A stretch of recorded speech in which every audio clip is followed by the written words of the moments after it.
দুরূহ শরীফ জিকির আজকার এগুলো করলে শেষ করতে মনে হয় মুমিন হৃদয় নবী পাকের শান এবং কাসিদা শুরু করে মনে চায় কাসিদা পড়তে থাক আপনি হয়ে দাঁড়িয়ে প্রিয়নবীর শানে কাসিদা পড়তে থাকো কিন্তু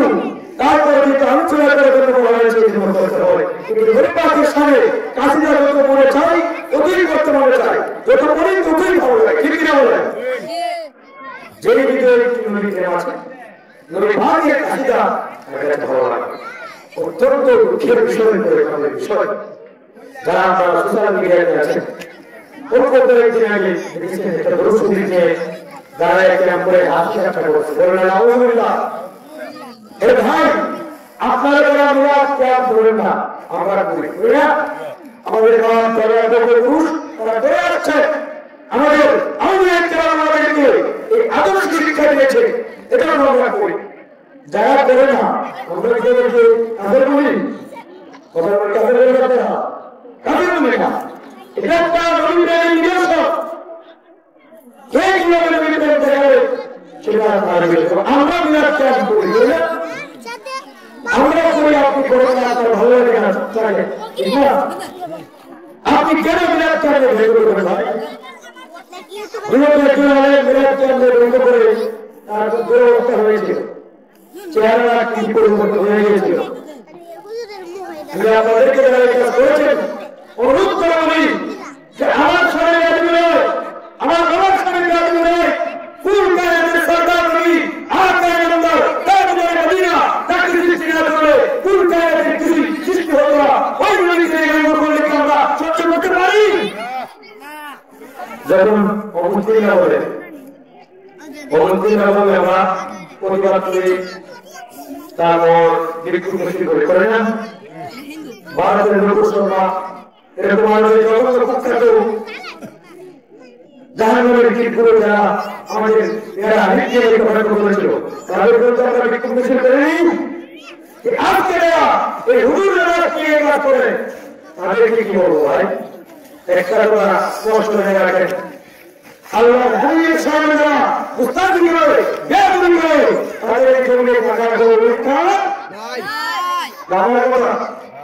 আমার কথা যারা ইসলামী শরীয়তের মালিক আমি জ্ঞান করে কথা বলতে হবো আপনারা আমাকে ধরবেন না তোমাদের কাছে বস্তুরা আপনাদের নিয়ম দিয়ে আসেন বলার মতো বলতে আসেন আপনার তো আমাদের দূরত্ব বেশি হয়ে গেছে এখন তো আপনারা আমাদের বুঝতে পারে আমি তোদের গায়ে তুলে বলতে পারি না ইসলামী শরীয়তের নয় আমার হাবিবের দুশমন যারা তাদের এই দুনিয়াতে থাকার কোনো অধিকার জানে না ভারতের সেই আট স্ত্রী ঘটনা জানেন না আল্লাহ হাবিবের সঙ্গে গুস্তাখি করতে একটু এর মধ্যে ওই ব্যক্তি যে গুস্তাখি করতে হত্যা করলো তারপর আদেশ করলো বললো তুমি একটু বলো আমি একটু মাথা ঠিক ছিল না এটা তোমাকে মেরে ফেলেছি সে বলল আমি আমার সুস্থ জ্ঞানে সঠিক জ্ঞানে আমার ওই নবীর দুশমনকে আমি হত্যা করেছিল এরে ভাই একটা কাকুর স্ত্রীর মধ্যে যদি এত নবী প্রেম থাকে আমি আপনি এত দাড়ি দুপা টুপি সব কিছু লাগাইয়া আমার মধ্যে আমাদের একটু মহিলা আছে যেটাকে আমরা বলতেন যার মধ্যে নবীর প্রেম আছে তাকে আমি মাথায় নিয়ে হাঁটি সে দুনিয়া তার বুঝিব আর যার মধ্যে আমার নবীর প্রেম নয় ভালোবাসা নয় সে যাই হোক করে গেল তাকে আমার পায়ের জুতো হোক আমি বাড়ি হাত ভাই নবীর প্রেম ছাড়াই আমার পূর্ণ হবে না কত এই বিষয়ে আলিম মানে শুধু আল্লাহকে ভালোবাসা পেতে হবে আসলে হবে এছাড়া আপনার কাছে বলেন না মক্কার কাজের বসে আল্লাহকে পাওয়ার জন্য উঠে বোঝা করত আসলে ভালোবাসা করতো এজন্য তাদের কাজ গ্রহণ হয় না আর জিকিরের কথা বললাম জিকির করলে আমাদের যে ব্যবস্থা হয় না বলতে পারবে দুনিয়া তো কিভাবে যারা অন্তর পরিশুদ্ধ হয়ে যায় এমন ব্যক্তি আমাদের শরীর মানব দেহের মধ্যে 10টা রুটি আছে, 10টা রুটি আছে। 10টা রুটির মধ্যে ওই সকল রুটি রাজধানী হলো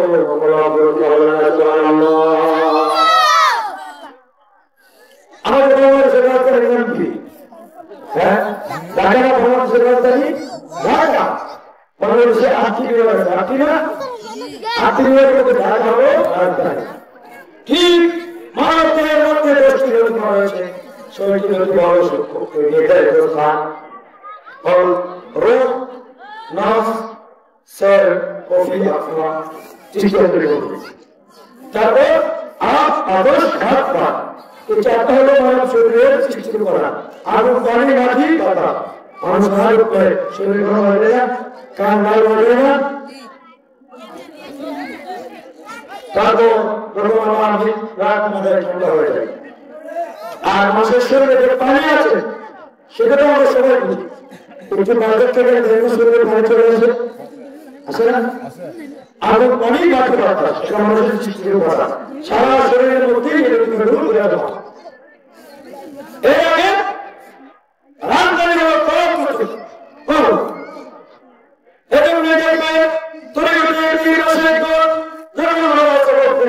প্রথম সবজি কংগ্রেস করলেন, যখন দিকে যখন বসে ওরা করে যখন বসে বসার প্রথম সদস্য হলো কংগ্রেস দিকে বসেছি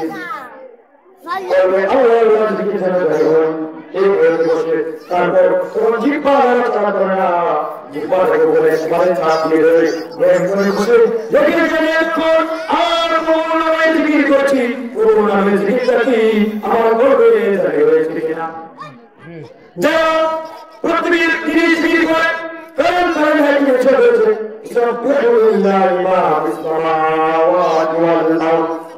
আপনার এবং জমিনে যা কিছু রয়েছে সকল কিছু আমি আমার আপনার মনে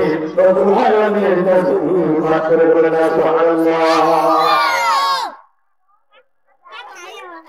সকল কিছু আল্লাহ আমার পাঠ করে আমার জিকির করে আমি বুঝি না কেন বুঝি না আমি পাঠ করতে করতে খারাপ হয়ে গেছি, হয়ে যাওয়ার কারণে আমার চলবে জিকির আমি বুঝি না। যে পুরস্কার করার জন্য কিছু যন্ত্র আছে, এই ভাই দোয়া পুরস্কার করে আমরা পুরস্কার করি, সিনে চালু ধরে পুরস্কার করি, আমরা পুরস্কার করি, করোনা দিয়ে সমাজ পুরস্কার করি না।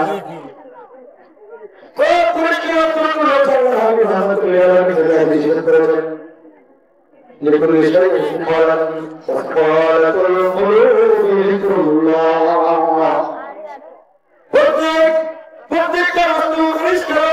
রয়েছে, আর পুরস্কারের যন্ত্র পুরস্কার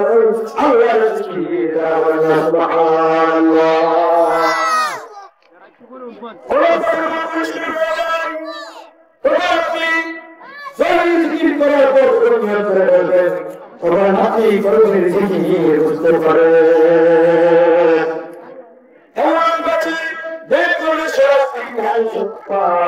তার কারণে আল্লাহ আল্লাহ আল্লাহ জানিয়েছে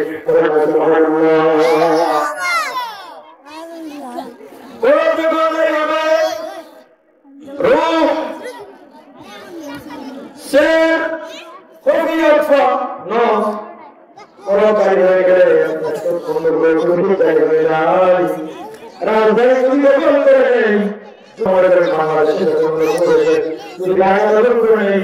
তাহলে তাদের সঙ্গে অন্যান্য অঞ্চলের সহজ হয়ে যায়। অন্যান্য অঞ্চল দখল করেছে, কিন্তু ঢাকা যদি দখল না করতে পারে তারা একথা বলতে পারে না আমরা বাংলাদেশ স্বাধীন করেছি বা বাংলাদেশকে দখল করেছি, এটা বলতে পারবে না। যখন ঢাকা থেকে দখল করবে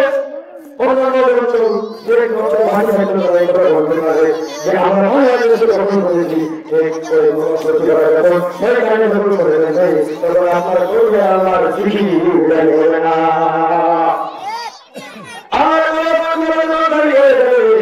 বাকি চলে যাওয়া পাঁচটা দিবা আপনি যখন বাচ্চারা দিকে বসবেন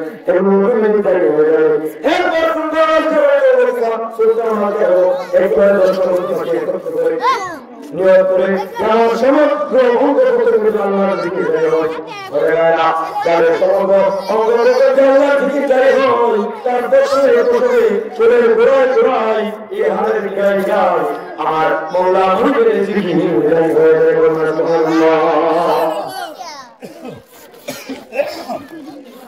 বাংলাদেশের একজন পীর দক্ষিণবঙ্গের সরসিনা দরবার শরীফের মুরব্বী সাহেব বলুন সরসিনা দরবার শরীফের এসেছেন জন্ম করছো সরসিনা মুরব্বী আমি হিন্দুল্লাহ শাহ মোহাম্মদ হবিবুল্লাহ রহমাতুল্লাহ আলাইহি গত জুলাই মাসে ইন্তেকাল করেছেন বসি মোহাম্মদ আশিকি রাসূল আশিকি আহলে বাইত না আহলে বাইতের সাহাবীদের তিনি ইন্তেকাল করেছেন ওনার ছেলের নামও লিখতে বুঝায় আশিকি রাসূল না নবীর পরিবারের আশিকি না এটা নবী ইন্তেকাল করেছেন ওই হুসাইন রাদিয়াল্লাহু শাহাদাত করেছেন বলেন সুবহানাল্লাহ। আল্লাহ নবী ওনার মৃত্যু সময় আসলো পবিত্র যারা ছিল বললেন জীবনটা বন্ধ জীবনটা বন্ধ জীবনটা বন্ধ কিন্তু তার মধ্যে আল্লাহ জিকির তার শরীরে জানো হয়ে গেছে বলেন আল্লাহ। বাবা কেন হয়েছে সারা জীবন মুরিদদেরকে জিকিরের সবক দিয়েছেন তালিম দিয়েছেন ওই তালিমের কারণে ওনার মধ্যে জিকিরের মধ্যে কি প্রভাব হয়েছে জিহ্বা বন্ধ মুখের ভিতরে কিন্তু তার কর্মে আল্লাহ আল্লাহ জিকির জারি হয়েছে সুবহানাল্লাহ। এরকম আমাদের এখানে অনেক ঘটনা আছে ওই অবস্থা আমিন ওই দিকে আমার মিত্ররা নিরাপত্তা বলেছিলাম যে দিল হয় ইমানের সাথে ওই বড় এই যেই কোন আল্লাহ জিকির জারি থাকে তার মন জীবনের সাথে হয় না। আর এই কোনে যে ব্যক্তির সামনে সিনেমার দৃশ্য আসে যে ব্যক্তির সামনে যদি আইন খেলা বসে এই দৃশ্য আসে ওই ব্যক্তির মৃত্যু কিনা মৃত্যু হয় আমার আজকে না দেখো কারণ মৃত্যুর অবসর না ভারতের বড়রা তার কারণ বেড়া আছে না আমরা ওই কারণে ইতিহাস দেখতে পাই না ঠিক মৃত্যু আমরা দেখতে পাই তার কোন কি হবে জান্নাতের বাসিন্দা হবে নাকি জাহান্নামের বাসিন্দা হবে যখন দেখি জান্নাতের বাসিন্দা তখন আনন্দিত হয়ে সে বলে তাড়াতাড়ি মৃত্যু হয়ে যায় আর যখন থেকে জাহান্নামের অবস্থা তখন চিৎকার করে লাফালাফি করতে থাকে বেহুশ হয়ে যায় অজ্ঞান হয়ে যায় চোখ বলতে যায় এরকম আমরা সবাই থাকবে আল্লাহর নামটি স্মরণ করো। যাই হোক আমি বুধবার মধ্যে যে আয়াত করেছিলাম কোরআনুল কারীমের 15 সূরা সূরা আলে ইমরান এর শেষ আয়াত 200 নম্বর আয়াত দুটো প্রসঙ্গে আল্লাহ রাব্বুল আলামিন জানিয়ে দিয়েছেন আউযু বিল্লাহি মিনাশ শাইতানির রাজীম ইয়া আইয়ুহাল্লাযীনা আমানু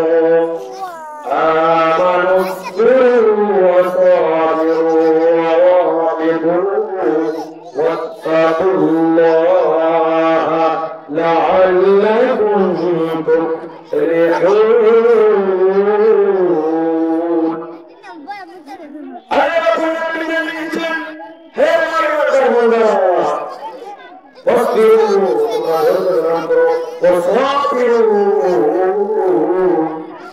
তোমরা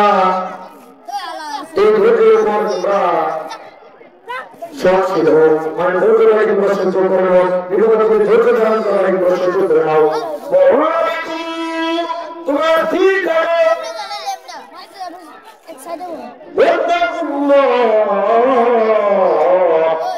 আর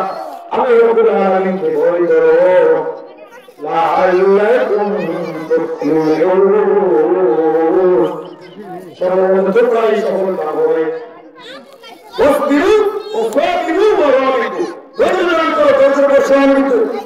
সহনশীল হও এবং এই ধৈর্যের উপর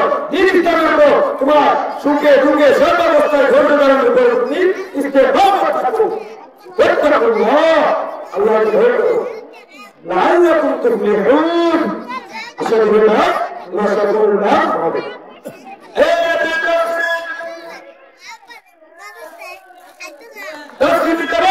উল্লেখ করেছেন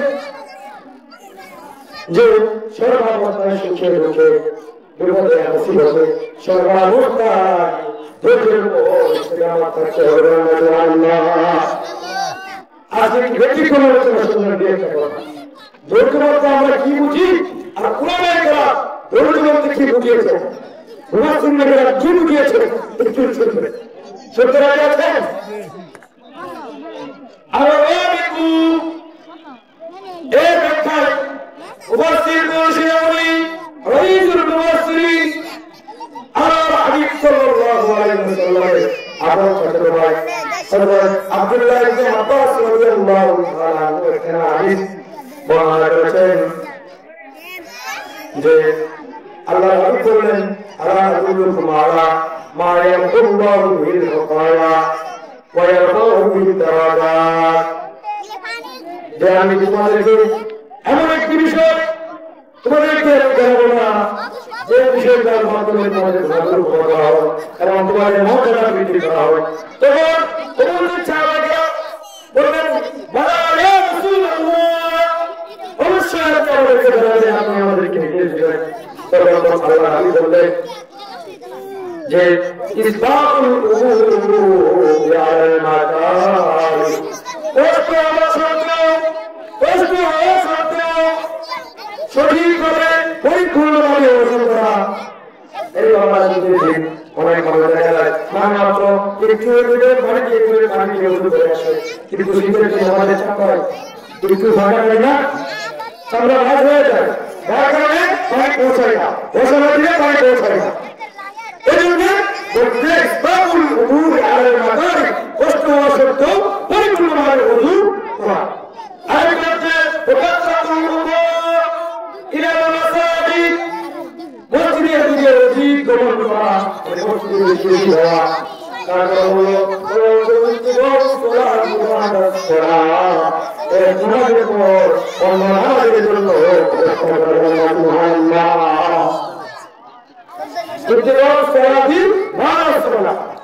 শহরের নামাজ শেষ হয়েছে, আসরের জন্য অপেক্ষা করা। এখন এসে নামাজ পড়ছি, ফজরের অপেক্ষায় ঘুমাবো বলে আমি ফজরের নামাজ করে ফজর পড়ছি, দুনিয়ার দিকে হাত কালাম করে মাঠে বেশি কাজ করে আমি জোরে নামাজের অপেক্ষায় ওই অবস্থায় যদি থাকতে পারি, আল্লাহ কলকাতাতে সরকার বলেছে যে তোমাদের ওই কাজগুলোর মাধ্যমে তোমাদের গুনাহগুলো ক্ষমা করে দেওয়া হয়, তোমাদের মর্যাদা রব্বুল আলামিন মাঝে বললেন সুবহানাল্লাহ। তারপর বললেন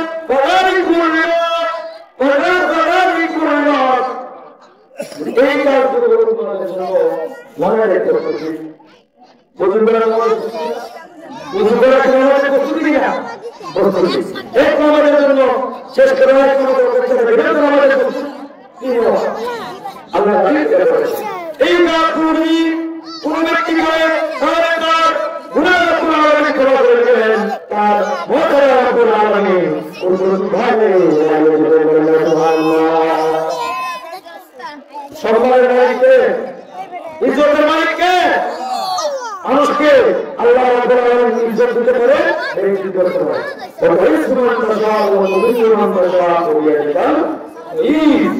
আল্লাহ যাকে ইচ্ছা তাকে সম্মানিত করে ইজ্জত দেন, যাকে ইচ্ছা তাকে ইজ্জত করেন। এটা মনে করেন না আপনার সুবিধা সম্পর্কে সম্মানিত, আপনাকে আমি শোনার হয়েছে আপনার অনিচ্ছা বিষয় যাবো না, মানুষকে তারা কোনদিন সমাজে দাঁড়ায় সরকার গ্রহণ করে তারা মনে একটা কোনো ক্ষতি করে দেবে, এইটাকে আপনাকে সম্মান করে ঘৃণা করতে পারে, আপনাকে ঘৃণা করে আপনি যাকে ক্ষতি করবেন এই জন্য সালাম করে, এই জন্য জিজ্ঞাসা করে। এটা মনে করবেন না এলাকার সরকার মনে আপনাদের সম্মানিত হয়ে গেছে না না আল্লাহ রাব্বুল আলামিন যদি কোনো বান্দাকে ভালোবাসে হাদিস শরীফে আছে কারণ আসমানের ফেরেশতাদের মধ্যে আল্লাহ রাব্বুল আলামিন বলেন এরকম ফেরেশতারা আমি ওই বান্দাকে ভালোবাসি আসমানের ফেরেশতাদের ভালোবাসি আসমানের ফেরেশতাদের বলে ও দুনিয়ার ফেরেশতারা আল্লাহ রাব্বুল আলামিনকে ভালোবাসে তোমরা ভালোবাসো দুনিয়ার ফেরেশতারা ভালোবাসে জমিন বসির মধ্যে জমিন বসির মধ্যে জমিনের মানুষের মধ্যে যে ওর মানুষ পরিমাণদার আমি ভালোবাসে আসমানের ফেরেশতারা ভালোবাসে জমিনের ফেরেশতারা ভালোবাসে তোমরা মানুষ ওই বান্দাকে ভালোবাসে সুবহানাল্লাহ অনেক মানুষ তাদেরকে আমরা কেউ দেখি না তাদেরকে আমরা কথা বলি না কথা বলে শাহজালাল ওদের মধ্যে আমাদের রহমাতুল্লাহ ওদের কাছে আমরা দেখি দেখি না কথা বলি না ওনার মধ্যে আছে আমরা জানি না কেন নাই ওই শাহজালালকে রহমাতুল্লাহ আলাইহিকে আল্লাহ রাব্বুল আলামিন ভালোবেসেছেন আসমান দুনিয়ার পরিবারের দুনিয়া সকল মানুষের মধ্যে এলান করে দিয়েছেন ও মানুষ শুনে রাখো আমি ওই শাহজালালের নামে আমাকে ভালোবাসি তোমরা জমিন মানুষও ওই শাহজালালকে ভালোবাসো সবচেয়ে পিছের উপদেশকে আমরা ভালোবাসি কিন্তু ওনারা প্রথমে এলাকায় আসেননি আসেন আসেন নাই তারপর ভালোবাসি ওনার কাছে ভালোবাসে এই জন্য বললাম এই মানুষের জমির পেছনে জমির পাশে দাঁড়িয়ে রয়েছে তাছাড়া কুতুবুল আলমগীর শাহেদ তাফসীর রাহমাতুল্লাহ আলাইহি বলি এই জন্য আমরা ওনাকে ভালোবাসি বললাম ধৈর্যের যে বিষয়টা ধৈর্য যে বিষয়টা বলছিলাম ধৈর্য ধারণ করতে হবে একটু এক মিনিটের মধ্যে সর্বোচ্চ 2 মিনিটের মধ্যে শেষ করছি নাহলে ধৈর্য ধারণ করার ক্ষমতা পাবো না ধৈর্য মূল 3 কথা এবং জালালউদ্দিন সিন্ধি রাহমাতুল্লাহ আলাইহি ধৈর্যকে তাফসীরে জালালাইনের মধ্যে 3 ভাগে ভাগ করেছেন আস-সাবরু আলাল বালা আস-সাবরু আলা তাআ আস-সাবরু আলাল মা'সিয়া বালা নেই মুসিবত আমার উপর আমার সন্তান মারা গেছে আমার সন্তান নষ্ট হয়ে গেছে তখন আমি ধৈর্য ধারণ করবো এটা সব মাথার মধ্যে বলে আছে আর এই গাওয়া এটা করতে সর্বনিম্ন সর্বনিম্ন তারপর সাবরু আলা তাআ মানবদের উপর ধৈর্য ধারণ করা আপনি বলেন তুমি কষ্ট হয়েছে তারপর ধৈর্য ধারণ করা ওই করতে কষ্ট হয়েছে তারপর ধৈর্য করা তারপর করতে কষ্ট হয়েছে তারপর সবর করা ফজর নামাজ পড়তে শিখতে কষ্ট হচ্ছে তারপর ফজর নামাজ পড়া এটা হলো সাবরু আলা তাআ মানে আল্লাহর প্রতি ধৈর্য ধারণ করা তারপরে সাবরু আলাল মা'সিয়া পাপ কাজে ধৈর্য ধারণ করা এটা হচ্ছে আপনার সামনে পাপ আর উপস্থিত পাপ করা শুরু আছে সেখান থেকে আল্লাহর ভয় বিরোধ করে গেল সাবরু আলা মা'সিয়া যে লোক ধারণ করেছিলেন আল্লাহ নবী ইউসুফ আলাইহিস সালাম তিনি দুনিয়াকে ধারণ করে ওদের কোনো ধারণ করতে আল্লাহ নবী ইউসুফের সুযোগ করা কিন্তু আল্লাহ নবী ইউসুফের কাজ করেনি আল্লাহ নবী ইউসুফ আল্লাহকে ভয় করে আল্লাহ নবী ইউসুফ আল্লাহকে ভয় করে ওই আল্লাহ নবী ইউসুফ আলাইহিস সালাম দূর শুরু সঙ্গে মিলে তাড়াহুড়ো করে গেল আল্লাহ নবী ইউসুফের জন্য আল্লাহ রাব্বুল আলামিন সাহায্য করে হয়ে গেলেন বলা গেছে মাল্লাহুল্লাহ ফালাহুল যার আল্লাহ হয়ে যায় তার সমস্ত কিছু হয়ে যায় আল্লাহ নবী ইউসুফ চেষ্টা করেছেন আল্লাহ তাকে বাঁচিয়ে দিয়েছেন এটা হলো সাবরু আলা মা'সিয়া এই ভাগটা করেছেন ইমাম জালালউদ্দিন সিন্ধি রাহমাতুল্লাহ আলাইহি তাফসীরে জালালাইনের মধ্যে দেখুন সময়টা সংক্ষিপ্ত এটা নাম করে দিয়ে বলবো না আমরা স্থানীয় যেহেতু আপনাদের পাশাপাশি উপজেলা যারা আজকে আমরা স্থানীয় আমরা সময়ের শুনবো না ছোট ছোট যুবক আমেরিকান আছে ওনারা শুনবেন তো আব্দুল রহমান খান গতকাল মুসলমানের জমিনে অনেক মনে করেছে আমাদের জীবনের শ্রেষ্ঠ সবচেয়ে ভালো অবদান আপনারা শুনবেন তারপরে প্রিন্সিপাল হুজুর আল্লাহ মানুষ হুজুরের দোয়া আপনারা যাবেন আল্লাহর কাছে আলোচনা করেছি আমাদের সাথে যারা শুনেছেন সকলকে আমল করার তৌফিক দান করেন সকলে বলেন আমিন ওয়া আমিন আলহামদুলিল্লাহি রাব্বিল আলামিন আসসালামু আলাইকুম ورحمة الله وبركاته.